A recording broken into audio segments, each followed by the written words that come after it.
น้องเบื่อบอกกับการปลูกถั่วงอกแล้วเอาแกนถั่วมาปลูกเกิดปัญหาจุกจิกหลายอย่างแนะนำเลยพี่น้องนี่จะเป็นถั่วแขกดำผะม่าคัดพิเศษจากโรงงานเป็นถั่วแขกกามาลายด้วยพี่น้องเป็นในถั่วที่อัตราการงอก 99.99% เลยได้พี่น้องและเป็นในถั่วที่ทางฟาร์มของเรานำปลูกเส้นเดียวกันพี่น้องและไม่ใช่เบรก็คือในถั่วของเฮานี่จ้าบ่มีการแบบมาเก็บสต็อกไว้เนาะพี่น้องเบิดแล้วคือเฮาจังสั่งเขามาใหม่จังซี่นั้นแล้วก็ในถั่วของเฮาเนี่ยเป็นในถั่วที่แบบมีคุณภาพส่วนทางฟาร์มเฮาเองเนี่ยก็ปลูกเส้นเดียวกันพี่น้องทางบ้านเนาะหากยังห่วงทันได้ที่แบบว่ายังของใจว่าข่อยปลูกถั่วงอกไปแล้วข่อยย่านบ่มีในถั่วเพื่อจะส่งปลูกถั่วส่งพี่น้องแล้วคือมั่นใจได้เลยว่าทางฟาร์มของเฮาเนี่ยปลูกเองและในถั่วของเฮาเนี่ยมีขายตลอดทั้งปีแน่นอนพี่น้องปัญหาจุกจิกนี่จะบ่เกิดหากพี่น้องทางบ้านเนาะทานได้ที่แบบว่ายังติดปัญหาเกี่ยวกับการปลูกถั่วงอกก็คือฟาร์มของเฮาก็ยินดีเป็นพี่เลี้ยงให้พี่น้องจนเป็นเลยติดคัดบอลได้พี่น้องขาดจุดใดทางฟาร์มของเฮาก็เป็นพี่เลี้ยงให้และทางฟาร์มของเฮาเองเนาะก็ปลูกถั่วงอกเองเช่นเดียวกันพี่น้องนี่จัดส่งให้พี่น้องทางบ้านทางห้านเฟอต่างๆห้านอาหารประมาณนี้เลยพี่น้องของทงนี่จะมีอายุถึง5 มื้อทงนี่จะมีอายุ2 มื้อไม่ใหญ่เด็ดจะมาให้พี่น้องเบิ่งเลยว่านี่ถั่วงอกของเฮาเนาะก็คือเขาก็ยังคุณภาพเขายังปกติพี่น้องอันนี้คือถั่ว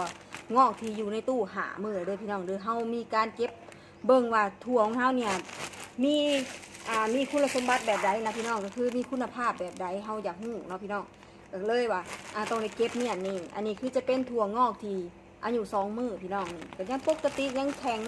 แล้วก็บ่มีการบวมน้ำเด้อพี่น้องเด้อหากพี่น้องทางบ้านเนาะแบบว่าคอยอยากลองปลูกถั่วนี่นะคอย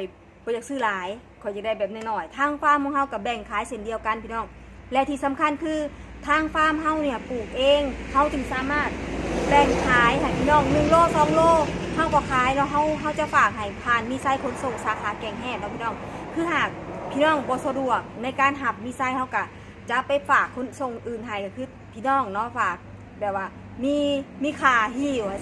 ทางไม่ใหญ่เบสทางนี้เด้อเพราะว่าทางไม่ใหญ่เบสก็บ่สะดวกเนาะแต่ว่าจะไปส่งให้พี่น้อง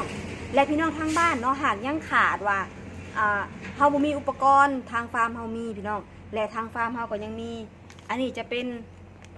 แป้งเนาะพี่น้องแป้งกันเชื้อราแบบเป็นแป้งที่ควบคุมเชื้อราได้ดีเลยพี่น้องเป็นแป้งสีบัวเด้อพี่น้องเด้อและทางฟาร์มเฮาก็ยังมีอาหารเสริมขวดเดียวจบสำหรับพี่น้องทางบ้านที่แบบว่ากำลังเริ่มปลูกเนาะไม่ใหญ่เบ็ดแนะนำเป็นขวดเดียวจบตัดหากอ้วนยาวอยู่ในขวดนี่จบเลยพี่น้องใส่งานกระโบนหยุ่งยากเนาะและทั่วแขกทั้งเมดนี่พี่น้องนี่ทั้งหลังไม่ใหญ่เบ็ดนี่เนาะไม่ใหญ่เบ็ดจะมาให้พี่น้องเบิ่งเลยว่ามันเป็นเม็ดประมาณนี้เลยพี่น้องนี่เป็นเม็ดที่สมบูรณ์เนาะพี่น้องเป็นเม็ดที่คัดจากโรงงานเลยเด้อพี่น้องเด้อและทางเฮานี่เนาะปลูกเองเฮาจึงหู้ปัญหาที่พี่น้องพ่อว่าปัญหาการปลูกถั่วงอกนี่จุกจิกปานใดเนาะพี่น้องนี่เฮาเอาประสบการณ์จริงที่เฮาปลูกเลยเนาะพี่น้องมาเบิ่งเลยว่าควรแก้ปัญหาจุดใดนี่เฮาก็เลยจบที่ในถั่วงอกกามาลายนี่เนาะพี่น้องเนาะนี่มาให้พี่น้องเบิ่งเลยว่าเป็นกระสอบประมาณนี้เป็นถั่วแขกกามาลายเด้อพี่น้องเด้อนี่เบิดเฮาเข้ามาใหม่พี่น้องนี่ถั่วแขกเฮาจะเป็นถั่วแขกที่มีคุณภาพนี่พี่น้องเด้อนี่และถั่วแขกทั้งหมดนี่เนาะเฮาจะจัดส่งไปที่โฮงถั่วงอกแบบแห้งทางน้องอ้ายท่าแขกนั่นเองพี่น้อง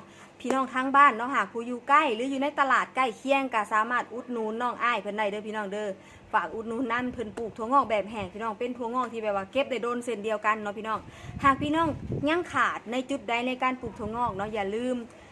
มแวะมาถามละสนุนฟาร์มได้เนาะหากพี่น้องทางบ้านอยากอุดหนุนแม่ใหญ่เบ็ดก็ฝากกดไลค์กดแชร์กดติดตามทางแม่ใหญ่เบ็ดไว้นำเด้อพี่น้องเพื่อให้พี่น้องทางบ้านเนาะผู้ที่เพิ่นกำลังแนมหาในถั่วแขกที่มันมีคุณภาพแบบนี้เนาะบ่ว่าจะไปซื้ออยู่ไสเนาะเพื่อได้เห็น